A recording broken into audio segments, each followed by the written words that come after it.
जिस बिल को मुसलमानों के हुकूक की हिफाजत करने वाला बिल बताया जा रहा है,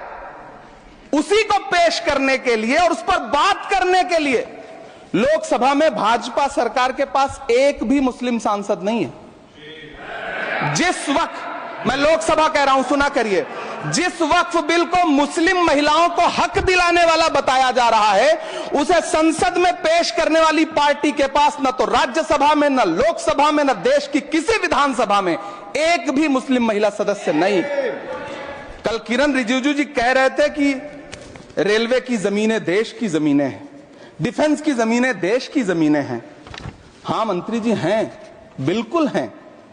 ये जो वक्फ की जमीनें हैं, ये हमारे पुरखों ने धार्मिक कामों के लिए डोनेट किया है, तो हम भी तो इसी देश के नागरिक हैं, हम भी तो इसी देश के बेटे हैं, तो वक्फ की जमीनें भी तो इसी देश की जमीनें हैं, उनको पराया क्यों बोलते हैं आप? सभापति महोदय अशफाकुल्लाह खान जब फैजाबाद की जेल में फांसी के फंदे पर झूल रहे थे, तो इसी देश की जमीन के लिए झूल रहे थे ना। सभापति महोदय,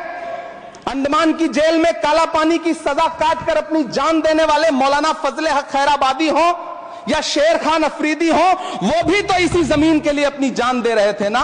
सभापति महोदय, पाकिस्तान के खिलाफ लड़ते हुए अपनी जान देने वाले महावीर चक्र विजेता ब्रिगेडियर उस्मान हो या पाकिस्तान के पैटर्न टैंक उड़ाने वाला परमवीर चक्र विजेता वीर अब्दुल हमीद हो,